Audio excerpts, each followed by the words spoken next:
तुझ्या सवे शतजन्मीचे नाते भाग 44. सगळ्यात पहिले तर तुमच्या प्रतिसादासाठी मनपूर्वक धन्यवाद. यासारख्या आणखी बऱ्याच कथा आम्ही लवकरच तुमच्यासाठी घेऊन येणार आहे.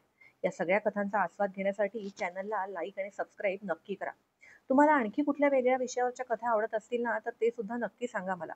चला, आता वळूया आपल्या कथेकडे. पावनी घरी येईपर्यंत आजीसाहेबांना टेन्शनच होतं. तिथे काय झालं असेल, पावनी पुन्हा त्या दोघींमुळे दुखावली तर जाणार नाही ना. आता कुठल्या सगळ्या संकटातून बाहेर पडून स्थावर होत होत्या गोष्टी. शिवाय त्यात विक्रांतचा ताबड स्वभाव. एखादी गोष्ट त्याच्या डोक्यात गेली की मग त्याला आवरणं मुश्किल. अशा वेळी भलतं सलतं तर काही घडायला नको म्हणून काळजी वाटत होती त्यांना. साहजिकच होतं. पावनीला आल्या आल्या माझ्या रूम मध्ये पाठव म्हणून त्यांनी मंदाजवळ निरोप ठेवला.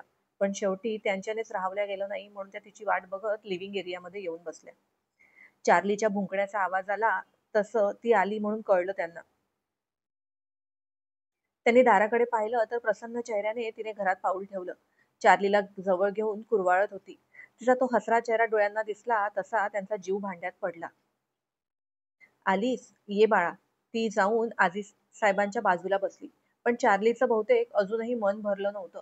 तिच्याजवळ उभं राहत उड्या मारण्याचं काम सुरूच होतं त्याचं. थांब रे जरा. झाला ना तुझा लाड आता. थोडं बोलू दे तिच्यासोबत मला. आजीसाहेब त्याच्याकडे पाहून म्हणाल्या तसा तो गपचूप पावनीच्या बाजूला येऊन बसला. जणू त्यांचं रागवणं कळलं होतं त्याला. सगळं नीट झालं ना ग तिथे? काही प्रॉब्लेम तर नाही झाला? आजीसाहेबांचा पहिला प्रश्न तोच असणार होता. तिलाही कदाचित अपेक्षित होतं. हो आजीसाहेब, सगळं नीट झालं. खरं तर सगळा हिशेब पूर्ण झाला आज. इथून पुढे त्या दोघींचं तोंडही पाहायचं नाही मला. कायमच्या उतरल्या माझ्या नजरेतून. दोघींची नावं, त्यांच्यासोबत असलेलं नातं आयुष्यातून पुसून टाकलंय मी इथून पुढे. ते बोलताना पावनीच्या चेहऱ्यावर तिरस्कार होता. तशी आजीसाहेबांना काय होईल याची कल्पना होतीच. काही काही बोलल्या का तुला त्या दोघी? काही नाही आजीसाहेब. खूप काही बोलल्या. पण मीही आज उत्तर देऊन आली आहे त्यांना. आजवर खूप ऐकलं. मग तिने यशवंतांना तिला पाहिल्याबरोबर केलेली बडबड, त्यानंतर चिडलेला विक्रांत, त्या लेडी बॉडीगार्डने यशवंताचा घेतलेला समाचार, तिने स्वतः मीनाक्षीच्या कानाखाली काढलेला जाळ, सगळं सगळं सांगितलं. आजीसाहेबांना यशवंता काय बोलली ते मात्र ती शब्दशः सांगू शकली नाही. आणि आजीसाहेबांनीही जास्त खोदून विचारलं नाही.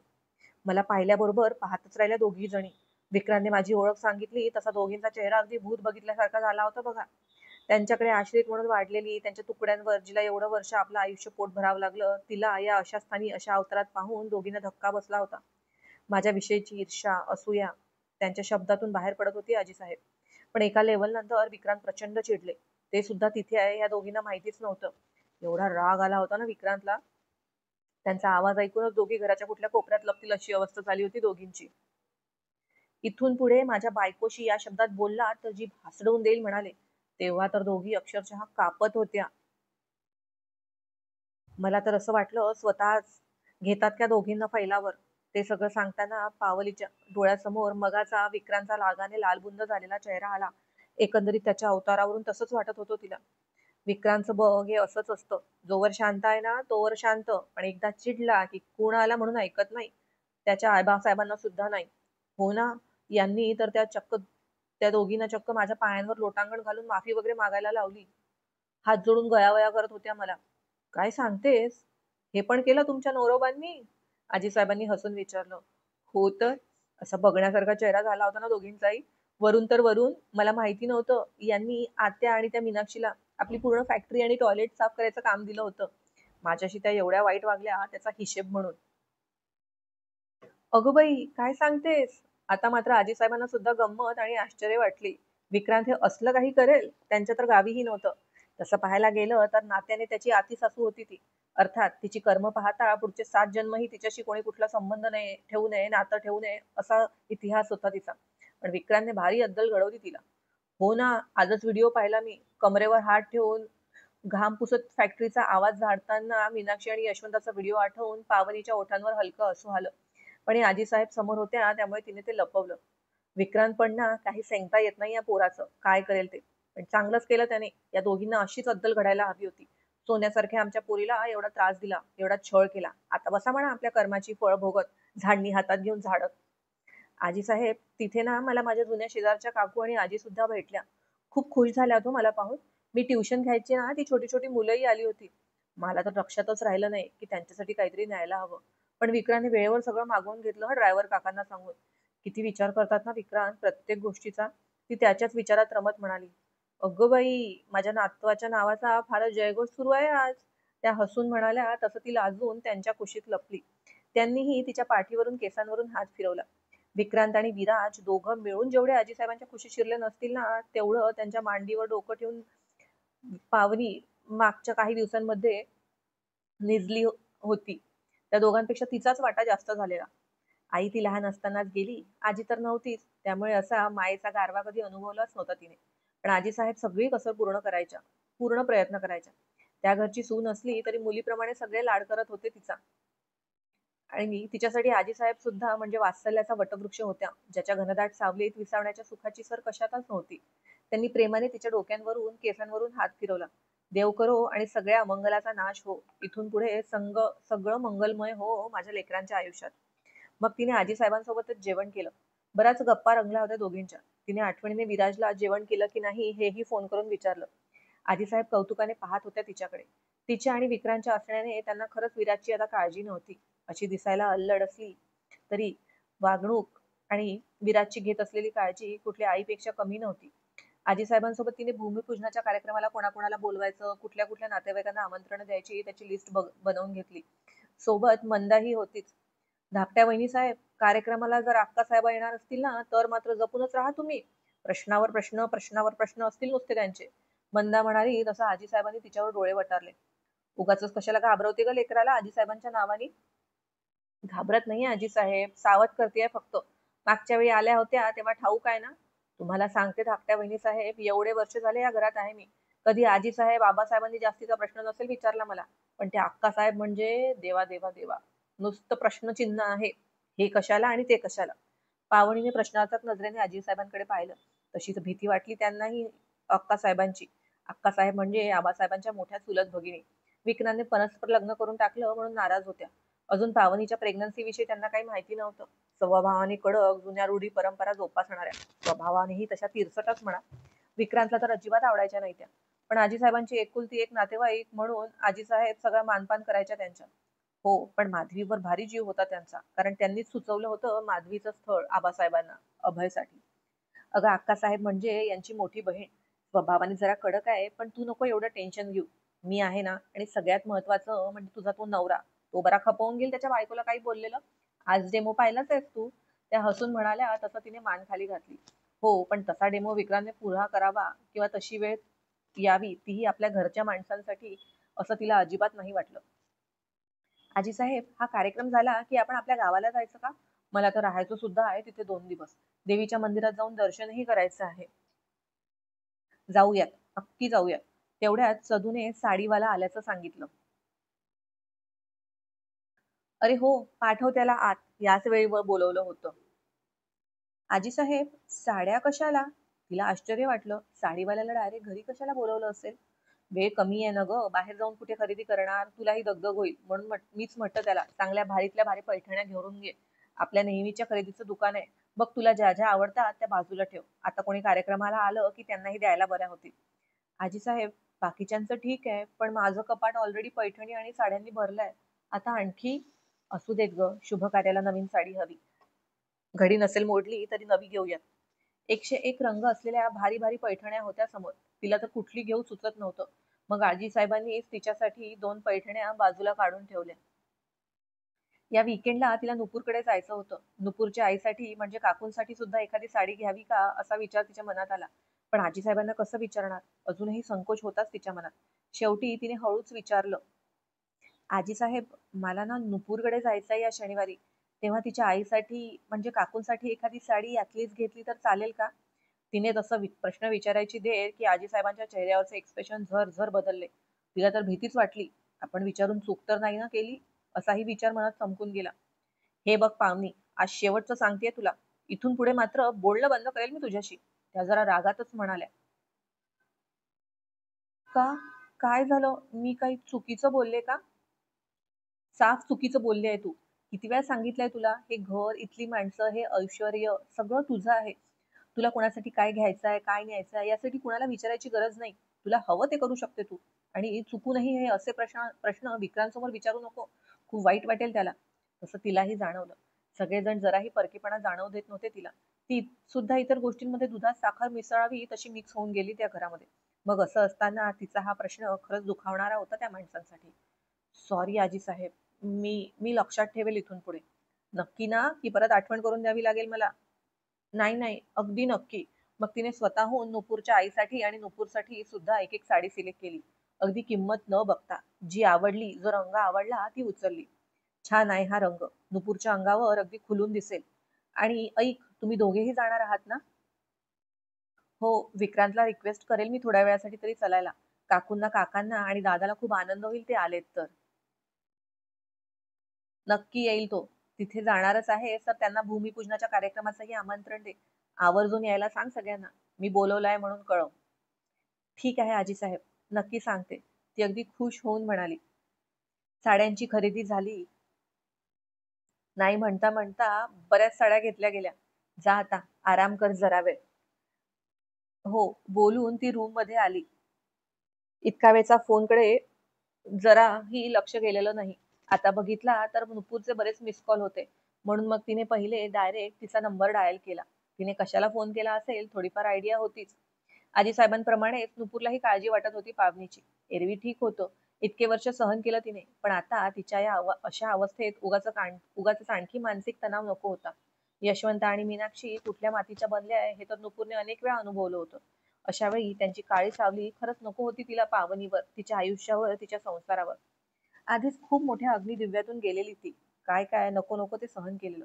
तसं तर विक्रांत जाणारच होता तिच्यासोबत, त्यामुळे काळजी नव्हती. पण जर यशवंता काही वाईट साईट बोलली तर विक्रांत स्वतः काय करेल याची गॅरंटी नव्हती. जो माणूस त्या दोघींना पावनीचा त्रास ऐकून टॉयलेट साफ करायची, अख्खी फॅक्टरी झाडायची हिशा देऊ शकतो, मंग्याचे हातपाय तोडून त्याला कायमचा लुळा पांगळा करू शकतो, त्याने जर स्वतःच्या कानाने ऐकलं, पाहिलं तर तो कुठलं पाऊल उचलेल आणि त्याचे काय पडसाद उमटतील या विचारानेच नुपूर अस्वस्थ झालेली. हॅलो पाऊ, अगं कुठे होतीस? कधीचा फोन करतेय मी. सॉरी सॉरी, आजी साहेबांसोबत बसले होते आणि मग त्या साड्या त्यात विसरूनच गेले बघ. आत्ता दिसला तुझा फोन. साड्या? कसल्या साड्या? ते ते सगळं सोड. ते सगळं सोड. मला ना तुला खूप काहीतरी महत्वाचं सांगायचंय. नुपूरला पावनीच्या आवाजात खरं तर हा उत्साह अजिबात अपेक्षित नव्हता. आत्याकडे जाऊन आली म्हणजे रडली असेल आणि रडक्या आवाजातच काहीतरी सांगेल असा अंदाज बांधला तिने. पण पावनीच्या आवाजात तर बरीच एक्साइटमेंट होती. एक वेळ ही गेलीच की नाही तिकडे असंही वाटलं नुपूरला. तू तू त्या कैदाशिनीकडे जाणार होतीस ना? गेली होतीस की नाही? आणि नसेल गेली तर बरंच आहे. किती किती नावं ठेवली होती नुपूरने यशवंतासाठी. सगळे टायटल तिला सूट होणारे. हो ना, गेले होते आणि आले सुद्धा जाऊन. मग तिच्या तोंडाचं गटार उघडून काय काय ओकली ती? इतक्या दिवसांची सगळी भडास काढली असेल ना तिने. नुपूर अगदी व्यवस्थित ओळखून होती यशवंता आणि तिच्या पोरीला. तसं तर बरंच काही बोलली आणि बरोबर म्हणालीस तू. एवढे दिवस माझ्यावर तोंडसूक घ्यायला मिळालं नाही ना, त्याची सगळी कसर काढली तिने. सगळ्या सीमा ओलांडल्या बघ नुपूर आज तिने. खूप वाईट साईड बोलली ग मला. एवढं की आठवण्याची सुद्धा इच्छा होत नाहीये. एरवी तिने ही गोष्ट रडत सांगितली असती, पण आता रागात सांगत होती. आणि तू नेहमीसारखं ऐकून घेतलं? जीजू काही बोलले नाहीत? काही काही विचारू नको तू. ते तर एवढे बोलले की त्या दोघी जणी चक्कर येऊन पडायच्या बाकी होत्या. पण यावेळी मीही काही गप्प बसले नाही. काय सांगतेस? मग काय केलं आमच्या झाशीच्या राणीने? नुपूरला फारच उत्सुकता. मीनाक्षीच्या कानफड्यात वाजवल्यात मी. चांगल्या 3-4. पावनी दात ओठ खात म्हणाली आणि हा खरा नुपूरसाठी आश्चर्याचा धक्का होता. काय सांगतेस? तू तू खरंच केलं हे? त्या मीनाक्षीच्या कानाखाली वाजवली? नुपूरला अजूनही स्वतःच्या कानावर विश्वास बसत नव्हता. हो, क्षणभर तर मला सुद्धा विश्वास बसला नाही की मी हे असलं काही केलंय. पण नुपूर ते करून आज इतक्या दिवसांपासून मनात जळजळणाऱ्या अपमानाच्या आगीवर जरा का होईना पाण्याचे शिंतोडे उडाले बघ. इथून पुढे माझा काही एक संबंध नसेल त्या दोघींसोबत. मला तर लाज वाटली विक्रांत समोर ही बाई माझी कुणीतरी लागते हे सांगायला. अगदी बरोबर. आणि आश्चर्य तर मलाही वाटतंय. पण मी काय म्हणते, नेमकं झालं काय? शट यार, मी एवढा हॅपनिंग सीन मिस केला. तिथे असते ना तर व्हिडिओ काढून ठेवला असता. पण हे झालं त्या मीनाक्षीचं, त्या मोठ्या राक्षसणीचं. तिचं काय? तिचं काय? तिचा समाचार जेनीने घेतला. जेनी? आता ही जेनी कोण? मग पावनीने तिथे घडलेलं सगळं महाभारत नुपूरला सांगितलं. किती नीच बाई आहे ग ती. सिरियसली स्वतःच्या सख्ख्या भावाच्या मुलीविषयी असले विचार. नरकात सुद्धा जागा मिळणार नाही त्या कैदाशिनीला. आणि जिजूंनी तर कमालच केली. दोघींची तोंड पाहण्यासारखी झाली असेल ना. तुझं नाव कळल्याबरोबर. आय विश यार मी असायला हवं होतं तिथे. नुपूरला फारच पश्चाताप होत होता. काही विचारू नको, भूत बघितल्यासारख्या बघत होता आम्हा दोघांकडे. सगळ्या चाळीने तमाशा बघितला आणि त्या दोघींची निघालेली वरातही. खूप बरं झालं. मी तर म्हणते त्या जिनीच्या हातची खुराक रोज भेटायला पाहिजे तिला. नुपूरलाही समाधान वाटलं. आजवर सहन केलेल्या अन्यायाविरुद्ध जरा का होईना आवाज उठवला होता पावनीने. अर्थात तिच्या 3-4 झापडांनी काही हिशेब चुकता होणार नव्हता, पण तरीने पावनीने ती ऍक्शन घेतली हे महत्वाचं. शिवाय जे घडलं त्यानंतर दोघींनी डोळे वर करून पावनीकडे पाहायची हिंमतही केली नसती. खूप बरं झालं. सडल्या तोंडांच्या मेल्या दोघी जणी. मला तर असं वाटतं ना. सोड ना नुपूर, आता तू कशाला तुझं तोंड खराब करून घेते. तुला हवं ते झालं ना तुझ्या मनासारखं. हो, तेही आहेच म्हणा. बरं ऐक, आईला सांगितलंय तू येते या विकेंडला, तर खूप खुश झाली. तुझ्या लग्नाबद्दल सांगितलं तर धक्काच बसला तिला. कधी एकदा तुला भेटते असं झालंय. ए तू तुझा प्लॅन कॅन्सल तर नाही केला ना? हो ग, मला सुद्धा. आजच आजीसाहेबांनाही सांगितलं मी. आणखी एक महत्वाचं ऐक. पुढच्या आठवड्यात आमच्या इथे भूमिपूजनाचा कार्यक्रम आहे आणि तुम्हा सगळ्यांना यायचंय. भूमिपूजनाचा कार्यक्रम? कसलं भूमिपूजन? हो, साताऱ्याला जमीन आहे ना आबासाहेबांची, तिथे त्यांच्या आईच्या नावाने चॅरिटेबल हॉस्पिटल बांधायचंय. त्याचंच भूमिपूजन आहे. मी आले की काका काकूंना दादाला निमंत्रण देणारच आहे, पण आजीसाहेबांनी खास सांगितलंय त्यांना बोलवायला. तुला आधीच सांगून ठेवते. यावं लागेल ना तुला. नंतर बहाणे नको. हो ग बाई, नक्की येईल मी. कशाला बहाणे देऊ? बरं घरचा कार्यक्रम म्हणजे बिझी असणार तू. आता बरीच जबाबदारी आली आहे सुनबाईच्या खांद्यावर. हो की नाही? नुपूर तिला चिडवत म्हणाली. हो, तसं म्हणू शकते तू. पण आजीसाहेब आहेत ना सपोर्ट करायला, गाईड करायला. त्या सगळं सांभाळून घेतात बघ. हो, ते तर आहेच म्हणा. बाकी बाकी काय न्यूज? अगं काल हॉस्पिटलला गेले होते विक्रांत सोबत. सगळं ठीक आहे ना? आणि माझी भाची काय म्हणते? नेक्स्ट टाइम मी सुद्धा येणार तुझ्यासोबत. नक्की. आणि सगळं ठीक आहे. तुझी भाची सुद्धा अगदी व्यवस्थित आहे. पण विक्रांत, ते ना अतिच काळजी करतात ग. एवढे प्रश्न विचारत होते डॉक्टर मावशींना. मला तर कुठे लपू असं झालेलं. मग लाडाची बायको आहेस तू त्यांची. प्रश्न नाही विचारणार ते. पण तरीही किती ओव्हर प्रोटेक्टिव्हनेस. मला सवय नाहीये ग असल्या गोष्टींची. मॅडम, आता सवय करून घ्या. देव एवढ्या वर्षांची सगळी भरपाई करतोय असं समज पावनी. देव करो आणि तुझ्या सुखाला कुणाची नजर न लागो. नुपूर अगदी मनापासून म्हणाली. Thanks Nupur. Thank you so much. पावनी सुद्धा भरल्या आवाजात तिचे आभार मानत होती. आता हे मधातच काय? कसलं आभार प्रदर्शन? आभार प्रदर्शन म्हणून नाही ग, पण थँक्स फॉर एव्हरीथिंग. तू माझ्यासाठी जे केलंय ना, मी शब्दात नाही सांगू शकत. बस बस, पुरे आता. ठेवते मी. नाहीतर तुझ्या डोळ्यातून पुन्हा पूर यायला सुरुवात होईल. गप्प बस. मी काही रडकी नाही प्रत्येक गोष्टीवर रडायला. वा वा, कोण बोलतंय? माझी हो ग बाई, मोठी शूरवीरच आहेस तू. आज दाखवला की शूरपणा. देर आहे दुरुस्त आहे. चल ठेवते मी आता. बाय, काळजी घे हं. नुपूर सोबत बोलून पावनीने फोन ठेवला आणि बेडवर येऊन लेटली. विक्रांतच्या उशीवर तिने प्रेमाने हात फिरवला. I love you Vikrant. त्या बाजूला वळत ती मनातच म्हणाली. तेवढ्यात पुन्हा तिचा फोन वाजला. यावेळी स्क्रीनवरचं नाव पाहून मोठी स्माईल आली तिच्या चेहऱ्यावर. कारण ते नाव तसंच होतं. हॅलो, आता तुमचाच विचार करत होते मी. आणि तुमचा फोन आला. 100 वर्ष आयुष्य आहे तुम्हाला. तिचा शांत मृदू आवाज कानावर पडला. तू सोबत राहणार असशील तर 500 वर्षही चालेल. No problem. I am a lucky man. By the way, काय विचार करत होती माझ्याबद्दल? तो त्याच्या चेअरवर आरामात बसून रेलून मागे रेलत म्हणाला. आवाजात खोडकरपणा. विशेष काही नाही, असाच. विशेष नाही म्हणजे? आणि असाच म्हणजे नेमका कसा? ते ते मी तुम्हाला आल्यावर सांगेल. आता नाही सांगणार. नक्की ना? नंतर पलटू नको हं. मी आल्यावर पूर्ण सगळं सांगायचं मला. हो, सांगेल. बघ, माझा विचार करताना नेमकं काय काय तुझ्या मनात येतं ते सगळं ऐकायचं आहे मला. अगदी सगळं इन डिटेल. विक्रांत, नको ना छळू. तिने लाजून त्याचं नाव घेतलं. I am damn serious and no cheating. नंतर म्हणायचं नाही मला. जेवलात तुम्ही? तिने जाणून बुजून विषयांतर केलं. विषय बदलवते आहेस तू, बट नो वरीज. मी आलो की व्यवस्थित आठवण करून देईल तिला. तेवढ्यात त्याला त्याच्या मीटिंगचं रिमाइंडर आलं. चल ठेवतो आता. आणि तू औषधं घेतलीस ना? जेवण जेवण झालंय? हो, जेवणही झालं आणि औषधही घेतली. किती काळजी करता हो.